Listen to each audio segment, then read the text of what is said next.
Hey guys, in this video we're going to talk about the Gospel of Mark, and before we dive into issues of interpretation, we want to begin by asking what a gospel is. What is its genre?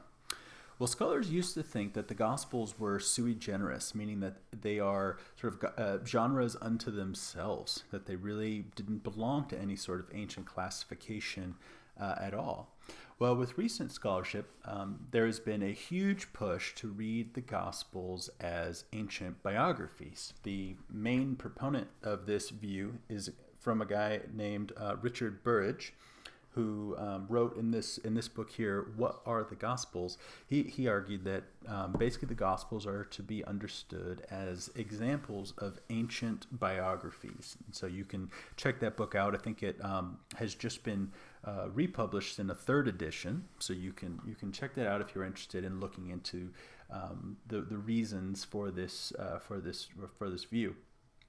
Now, ever since Burridge's book, scholars have basically agreed. There's been a little pushback, a little bit of nuancing, but by and large his thesis has really held up. And there's a lot of illuminating payoff to recognizing that the Gospels are in fact examples of ancient biographies. Now, I should mention that when we say ancient biographies, we need to explicitly keep in mind that biographies in the first century and surrounding centuries were not like our modern biographies.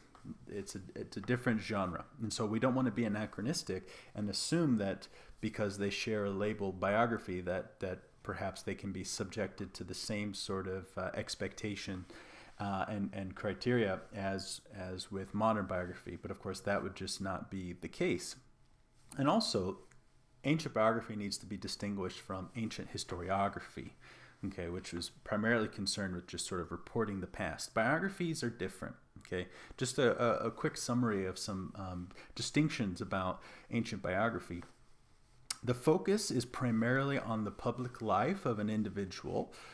Speeches and sayings are recorded as a way to sort of illustrate what's representative about this figure that's being portrayed. Chronology is not key to how the narrative is constructed, and the narrative should be understood as a kind of literary portrait of this figure, whoever the figure may be. And so this helps to explain the differences between the Gospels in some really, really helpful ways, right? Especially when you think about the synoptic problem, right? The similarities and differences, for example, between Matthew, Mark, and Luke. So there's some really illuminating facets about comparing these. Now, of course, there's always been a temptation in the church to sort of harmonize the Gospels, right? And in this class, we want to resist that temptation. Right, the church did not receive one gospel, but rather four. And given that an ancient biography is a kind of literary portrait, we want to attend to the portraits that we have. We want to see how the gospel authors have portrayed Jesus, how they have interpreted and understood Jesus, and how they want us to see him. Okay, and that should be our goal. We should be attentive to the theological aims and intentions of each of the gospel writers as authors. And so in this video, we want to look at Mark's biography in particular. Now, the first thing to say about Mark's gospel is that it is very abrupt. I mean, it begins abruptly, it ends abruptly, and it kind of moves with this sort of frenetic energy all the way through. Now, think about its beginning for a second. The gospel just sort of begins with the baptism of Jesus. And we don't even know why this guy is significant at all. The reader is immediately curious and is asking the question, who is this guy, right? I mean, compare Mark with Matthew and Luke, which have these, narratives that precede Jesus's life, precede his birth. We get these accounts of his birth, and we get these genealogical records of who Jesus is in relation to the history of Israel. And this is just not what we get in Mark. And compare it even further, contrast it with what we get in John, which begins before creation. In the beginning was the Word. I mean, Mark's beginning is so abrupt compared to these other Gospels. Mark is jarring, and the reader is so curious as a result. Who is this guy? And Mark, as I said, moves along very quickly with a lot of energy. Throughout Mark's gospel, he uses this Greek word euthus over 40 times, which means immediately. And you just get this sense that things are moving quickly and there's so much energy. Immediately this happened, and immediately this happened, and immediately. And then the gospel ends very abruptly. We'll talk about this more later. But the gospel ends in verse 8 with these women running away from the empty tomb afraid. There's no resurrection appearance. It's just this boom, straight drop off as if falling off a cliff. How can a story end so abruptly? Well, we're gonna talk about that later. But the key theme that we want to focus on in our study of Mark here is the Messianic secret. And this title is a way to sort of refer to all of the peculiar instances in Mark's gospel where we have this summons to be silent, right? These requests to keep quiet and not to tell anyone anything about what Jesus did. Right? What's this all about? Why do we have this theme running through the gospel? So what I want to do is I kind of want to work through Mark, and I want to keep this question in mind, and I want to highlight these instances where people are told to be quiet. I want to kind of sort of build towards perhaps a rationale for why this is such a prominent theme in Mark's gospel. And again, this theme of the Messianic secret, as scholars call it. We want to try and understand, what this is all about. Why Mark has chosen this as a way to tell his story. And what we're gonna do to sort of unpack this and sort of get some clarity on it is we're going to look at one of Mark's key literary techniques, which scholars often call Markan sandwiching. This sort of sandwiching technique. We'll describe what that is later, but this will help bring some clarity to this whole question of the Messianic secret. So let's begin by just sort of working through Mark with this question in mind. Now, after the prologue of Mark, which are the first 15 verses, the way that Mark begins his gospel, the reader wants to know, right, who is this person, right? We have inside scoop from God's own proclamation at the baptism, right? You are my beloved son. But the people in the narrative are not in the know. And when they begin to realize, they're told to keep it a secret. Yet despite this fact, Jesus' reputation grows throughout the narrative, right? So let's look at some examples. In chapter 1, at a synagogue, Jesus astounds with his teaching, and the people marvel. But a man with an unclean spirit declares, I know who you are, the Holy One of God. And Jesus tells him to be silent. The people were amazed at his authority, and then his fame begins to spread, we're told. And the reader is reading along, and the crowds sort of act like a surrogate for the reader or for the hearer. And the crowds say, what is this? A new teaching with authority. He commands even the unclean spirits, and they obey him, right? Sort of speaking on the reader's behalf. In verse 34 of chapter 1, Jesus casts out demons and does not permit them to speak. And Mark adds, because they knew him. Very intriguing.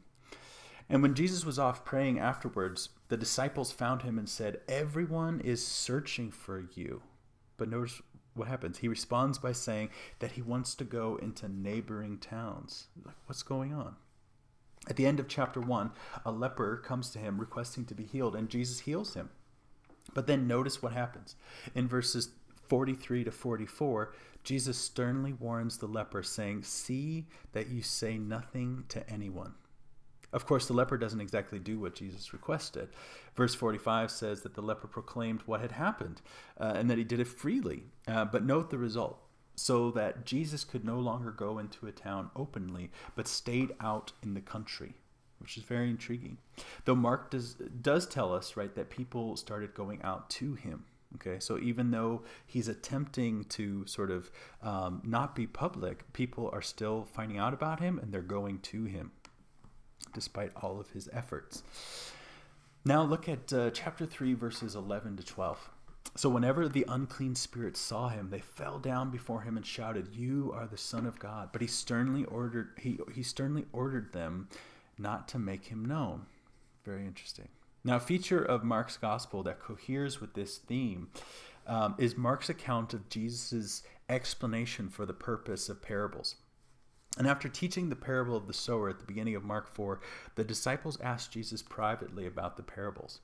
Notice his response in verses 11 through 12. We may assume that Jesus spoke in parables to make complex things simple, or to use everyday sort of mundane examples to communicate clearly. However, the opposite is surprisingly the case. And he said to them, "You have been given the secret of the kingdom of God, but for those outside, everything comes in parables, in order that," notice the purpose clause, "in order that they may indeed look, but not perceive, and may indeed listen, but not understand, so that they may not turn again and be forgiven." Now, this purpose that Jesus gives is a citation of Isaiah 6, which in context is part of a promise of judgment due to Israel's idolatry. So parables are not utilized for clarity, but for condemnation. Given that the preceding chapter of Isaiah chapter 5, is a well-known allegory of Israel being likened to a vineyard, one that was meant to produce good grapes but produced wild grapes instead, this could provide some interpretative clues regarding the meaning of the parable of the sower, right, about these various soils in which the seed is sown and that produces different results, in relation to Isaiah 6 and this language of judgment and hardening that Jesus utilizes. Now, at any rate, note further how this chapter of Mark 4, notice how it ends, verses 33 to 34, with this description of teaching in parables. "With many such parables he spoke the word to them, as they were able to hear it. He did not speak to them except in parables, but he explained everything in private to his disciples." Now, this may serve to provide some sort of context for the Messianic secret. Jesus seems to want to control the narrative, so to speak, so that things are understood properly. Now, why exactly, and what specifically? Well, let's keep following this thread. So after Jesus calms the sea in Mark 4, the disciples now act as surrogates for the reader. Who then is this? And you know, even the wind and the sea obey him. So now all of this secrecy is just provoking the reader to even more curiosity to figure out who he is. When the Gerasene demoniac saw Jesus in chapter 5, he bowed down and shouted, "What have you to do with me, Jesus, Son of the Most High? I adjure you by God, do not torment me." What's interesting is that at the end of this interaction, right, the pigs go off, or the demons go off into the pigs, etc. Jesus does allow this former possessed man to tell his friends what had happened. Very, very curious, although perhaps the limitation on friends is to be noted. Now, after the healing of Jairus' daughter, Jesus strictly orders them that no one should know about this. And what's interesting is that he had actually told the crowds to leave before he performed the healing.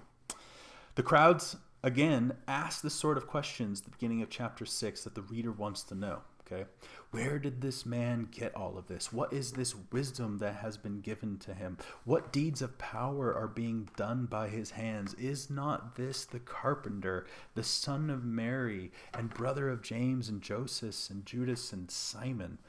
And are not his sisters here with us, right? So there's this growing sense of trying to figure out who this guy is.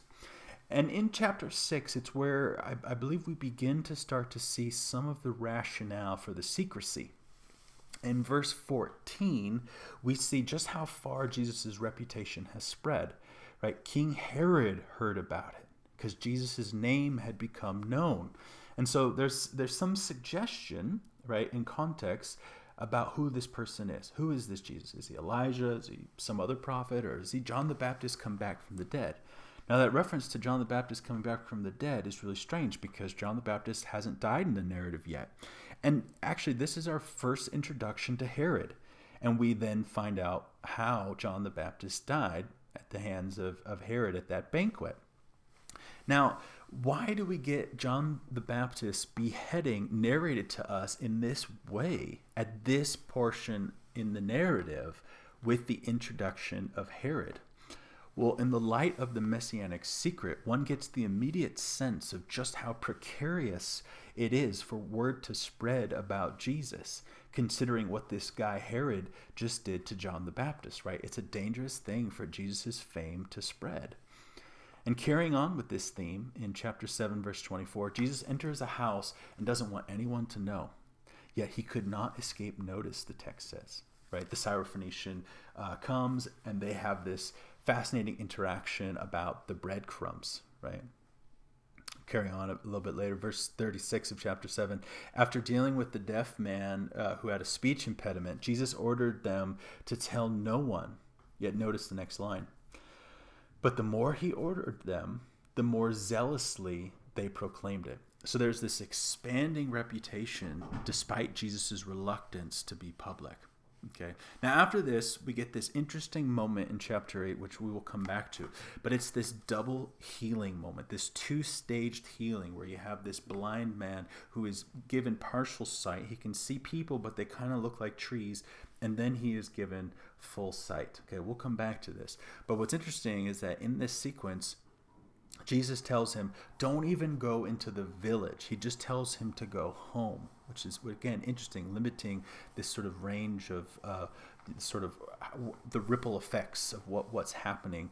Jesus is trying to control it somehow and for some reason, which is not entirely clear. And after the transfiguration in chapter 9, Jesus gave orders to the inner three disciples who witnessed it, Peter, James, and John, not to tell anyone what they had seen until after the Son of Man was raised. So let's stop and reflect on this a little bit now, given the evidence that we've just looked at. So in the first half of the gospel, we get a lot of stories about what Jesus was doing. And even though we hear that he's teaching, what we don't get to hear is what he's actually teaching. We don't really have much content except for a couple parables, for example. And we just get a lot of admonishment to be silent. But notice that it's in relation to what he's done, not in relation to his teaching about himself. Now, this is all coming to a head. And the key to discerning why the Messianic secret is such a prominent motif in Mark is the pivotal chapter of chapter 8. But before we get there, before we dive into this, I want to introduce that Markan literary technique that I mentioned, the sandwiching technique. And this will help clue us in to this whole mystery of the Messianic secret. So just to kind of describe the technique, and then we'll look at three examples.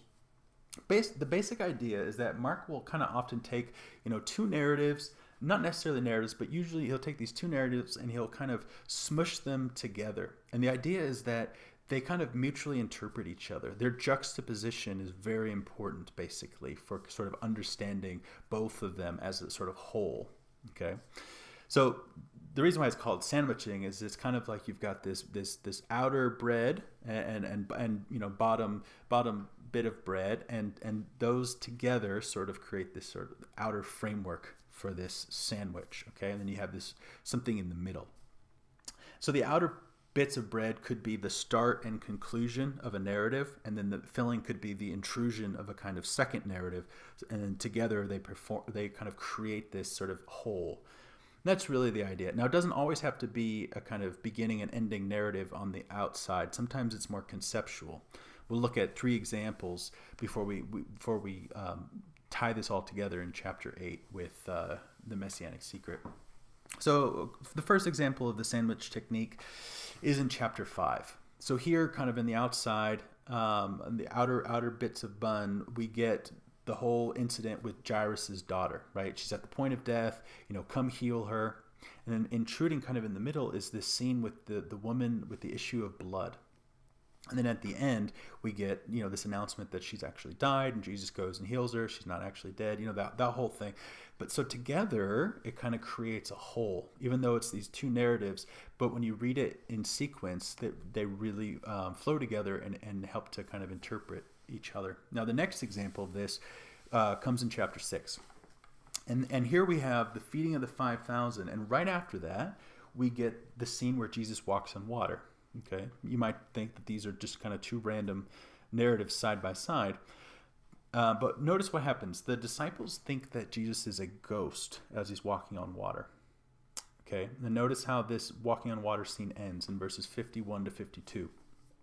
Then he got into the boat with them, and the wind ceased. And they were utterly astounded, for they did not understand about the loaves, but their hearts were hardened. What do the loaves have to do with Jesus walking on water? That should immediately alert you to the fact that there is some commentary that the walking on water scene has for the feeding the 5,000 and vice versa. What's really interesting here is that the fact that they thought he was a ghost is illuminating, because within kind of ancient ghost stories as a kind of genre, it was sort of known that ghosts could not actually walk on water. This was just one of those sort of givens within, or tropes, you might say, a literary trope within the genre, is that ghosts could not walk on water.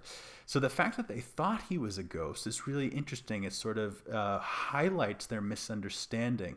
It highlights their misunderstanding of not recognizing the significance of Jesus walking on water to its fullest degree. Ghosts can't walk on water. Something else is going on.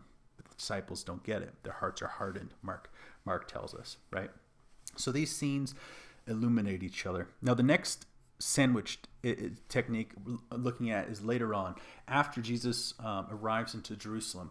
This is where you get the cursing of the fig tree, right, followed by the temple cleansing, and then immediately afterwards we get the fig tree again, and we see that it's withered, right? So we can see how there's a mutual interpretation going on. What's the whole point of the cursing of the fig tree? Well, the cleansing of the temple illuminates what that's all about. Okay, so now let's go back to Mark 8, and let's think about the Messianic secret and see how this technique of the sandwich helps to illuminate the whole point of this Markan secret, or Messianic secret, in Mark's gospel. So looking at chapter 8, verses 14 to 21. So this is after the feeding of the 4,000. Okay, so this is the second major feeding moment in Mark's gospel. So Jesus says, "Beware of the leaven of the Pharisees." And the disciples immediately say, "Oh yeah, this is because we ran out of bread." That's why Jesus is saying this. Okay, now, this is after the feeding of the 4,000. But Jesus responds, "Why are you talking about having no bread? Do you still not see or understand? Are your hearts hardened? Do you have eyes but fail to see, and ears but fail to hear? And don't you remember?" That's verses 17 and 18. Then he says to them, "How many baskets were left over after each of those massive feeding events?" And the answer is 12 and 7. And Jesus simply says, "Do you still not understand?" Okay, now the next sequence, verses 22 to 26, is that double healing event that we talked about earlier with the blind man who was able to partially regain sight after this sort of first healing, and then fully regains sight later on, right? He sees people, but it's blurry, right? He sees, but it's blurry. And then he's given full sight, okay? And we'll talk about that again in just a second. But now moving on to this next sequence in verses 27 to 33. So Jesus asks his disciples, "Who do people say that he is?" And they say, "Elijah, or one of the prophets, or John the Baptist." And we've seen that sequence before already in chapter 6 with Herod, right? And he says, "But who do you say that I am?" And Peter says, "You are the Messiah." And the immediate response in verse 30 is this. Jesus warns them not to tell anyone. Again, we've seen this before. But notice what happens right after this. For the first time, Jesus begins to teach about who he is in Mark's narrative after this identification that he's the Messiah. Continuing on here, he teaches them that the Son of Man, which is an interesting title because we've not seen this yet in Mark's gospel, because he hasn't been teaching about himself, has he? He says the Son of Man must suffer, be rejected, and finally be killed. then he'll rise again. But none of this matched expectations about what the Messiah would do or be, right? The Messiah is supposed to come in and take care of Rome and restore Israel to a place of prominence. That's what the Messiah is supposed to do. And so Peter pulls Jesus aside and rebukes him. And then Jesus responds back in kind and says, "Get behind me, Satan." Right? He says, "You do not have in mind the concerns of God, but merely human concerns." Jesus then goes on to talk about how being his disciple is intimately bound up with the cross and self-denial. Now, going back to the double healing of the blind man, we can see how it functions as a kind of enacted parable, commenting on how the disciples kind of get it, right? You are the Messiah, and also don't, right? There's no room for the cross in their view of the Messiah. And so sandwiched on either side of this healing story is the misunderstanding of the disciples. Their understanding is partial and it's incomplete. And with this, we really come to see why the Messianic secret is such a prominent theme in Mark. The fact that Jesus is the Messiah is an explosive idea. Remember the Herod narrative. And it has far too many associations and connotations that need to be corrected. It's telling that the first place in Mark where Jesus teaches about himself and his identity is a spot in which he redefines what it means to be the Messiah in terms of the cross. It's also telling that Jesus does not use the explosive term Messiah to refer to himself, but rather the far less value-laden title Son of Man. Jesus is able to invest this title with new meaning. And of course, Son of Man is part of the concatenation of titles and concepts swirling about Messianic speculation. But it was not as explosive as the title Messiah. And so we can see why Jesus wanted people to remain quiet and silent. He wants to define what it means to be Messiah on his own terms and not allow false impressions to spread, right? And all the way through from here on out, when he does refer to himself with that title, it's as Son of Man. There is the one instance after his arrest where he affirms that he is the Messiah, but this is quickly expanded in chapter 14 at the very end by saying, "And you will see the Son of Man sitting at the right hand of the Mighty One and coming on the clouds of heaven." All the way through, once he begins to talk about himself and teach about himself in Mark, he prefers the title Son of Man. Now, after Jesus announced his death for the third time in Mark's gospel, the disciples still didn't get it. Right? This explanation of the Messianic secret helps to clarify a lot of the key moments there at the end of Mark's gospel, right? Thinking about what they expected, thinking about how this Messianic secret, illuminates their misunderstanding, their set of expectations, and how Jesus needed to sort of control the narrative and redefine it because of how badly they would have misunderstood any positive statement about him being the Messiah. Right? Now think about chapter 10. Here they're marching to Jerusalem. And James and John want to know where they're going to sit in the kingdom. Right? At his right hand, at his left hand. They want to know where they're going to sit. Because marching to Jerusalem means victory is imminent. It means we are about to take over Rome. We are about to have a kingdom. But what they wanted was a kingdom without a cross. Now consider the triumphal entry, right? Once they get there, the people cry out, "Hosanna, blessed is he who comes in the name of the Lord. Blessed is the coming kingdom of our father David," right? What would they have been thinking? What would they have been expecting? Well, taking out Rome, right? And what happens once he arrives? He cleanses the temple, right? The Messiah is not supposed to judge us. He's supposed to judge them. He's supposed to take care of Rome. He's not supposed to come in and cleanse the temple and then prophesy about the temple's destruction. Right? You can see this sort of gap between expectation and reality. Right? Think about the imperial tax. right? When they say, should we pay taxes to Caesar? And Jesus says, render unto Caesar what is Caesar's, right? The text then says that they were amazed by his answer. And I think it's because, they're expecting him to be rebellious and revolutionary at this moment, not to sort of say, yeah, pay the tax, whatever, render to Caesar what's Caesar's. That's not revolutionary enough. That's not rebellious enough. That's not what they wanted. That's not what they were expecting, right? And think about Jesus's arrest. We're told that one of his disciples, John tells us it's Peter, and Mark tells us that one of his disciples grabs a sword and cuts off the ear of a high priest's servant, right? Well, what was he expecting? Well, he was expecting that it's go time, right? Rome is here. They're trying to arrest Jesus. Well, this is where the revolution begins. We start fighting right now and we take out Rome, right? But how does Jesus respond? He says, am I leading a rebellion that you have come to capture me with swords and clubs? Right? Even Rome is thinking that this is going to take place. Right? But notice Jesus' words, right? It's suggesting that that's not, in fact, what he's doing. And then consider Peter's thrice betrayal in Mark 14 in this light. He goes on to say, I don't know this man you're talking about. Right? We can sort of imagine that, yeah, he doesn't even know this guy, right?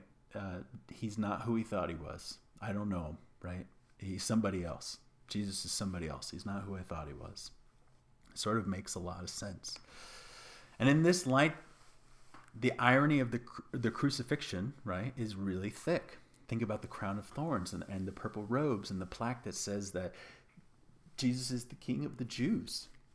And this is all in relation to the cross, right, which heightens that irony. And the climax of the irony in 1539, the soldier at the cross, this Roman soldier, declares that Jesus is the Son of God, which is a regal title, and declares him to be the Son of God on the cross, right? Think about chapter 8.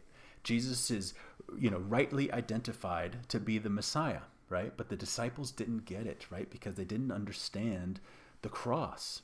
And the disciples never embraced it, right? They weren't even present at the crucifixion, which just sort of slams home this point, right? The irony is that the disciples could not accept the cross because of Rome, right? And yet here we have a stand-in for Rome identifying the Messiah rightly, precisely on the cross. And this is the function of the Messianic secret in Mark. The reader has been asking all along, who is this guy? And Mark wants the reader to realize that this person, this Jesus, cannot be understood outside of the cross. For Mark, an uncrucified Messiah is in fact no Messiah at all. And this leads us to the abrupt ending, right? The disciples are gone. They're not even there at the cross. The women were, right? And the women show up at the empty tomb, right? They see the angelic figure who announces that Jesus is raised, that he's waiting, that the women are to go and they are to tell the disciples, right? But what happens next? They run away afraid, and they don't say anything to anyone. And that's how the story ends. This is where the earliest and best manuscripts stop the story. Okay? But that's so remarkably cryptic, isn't it? That's not a happy ending. That's not an ending that you would expect. Where's the resurrection narrative? We don't get any of that. Well, in later textual tradition, we do get some secondary expansions, some secondary endings added to provide that closure and that clarity that the narrative lacks on its own. Now, King James onlyists and those who prefer the Textus Receptus tradition, the majority text, believe that the longer ending is authentic, okay, because it's in the majority of manuscripts. The problem is that it's not in the earliest and best ones. And virtually every Bible translation places the text in double brackets to alert the reader to the dubious nature of the material. And the fact that we have the textual variant at all really witnesses and exposes the reasons for its own existence. Some early readers were uncomfortable with this ending. That's a very simple explanation, right? Now, some scholars will argue that verse 8 was not really the intended ending, and they still reject the longer versions, but they say basically one of two things: either that we've lost the rest of the ending, that Mark doesn't really end that abruptly. In the tradition that we have, it does, but there was a longer ending that we've lost. Okay, that's one version. The other version says that Mark's text does indeed end there, but he never intended it to end there. He meant to write more, so that Mark's gospel is this kind of, great piece of literature that was unfinished, more or less. Okay, now you can read about those different views if you like. My view is that Mark did intend to finish his gospel right here, and that, in my view, this really fits perfectly with everything that we've said so far about the Messianic secret, right? The women who run away afraid after the resurrection reflect the inversion of this whole Messianic secret, right? Earlier people are told not to say anything, but they do, right? And here the women are told to go and tell, but they don't, right? Think about the rhetorical effect that would have on the reader, right? The reader, is kind of abruptly introduced to Jesus. The reader is sort of moving along at Mark's, energetic pace, and then just the story just ends with women not telling and not sharing this good news. Well, what's that going to do for the reader? That's going to provoke them to go and tell. And I think this, ultimately just fits so well with the whole point of the Messianic secret in Mark's gospel, which is that Jesus cannot be understood rightly outside of the cross. And the whole point of the Messianic secret is that these ideas are too explosive and full of too many misunderstandings, that they need to be tethered to the cross, and that is where the Messiah is going to be understood rightly. And I think this sort of inversion of the Messianic secret, I think, is intended to provoke the reader into a place of knowing that he and she needs to be a part of ameliorating this problem and expanding the story and making sure everybody knows about what happened on the cross.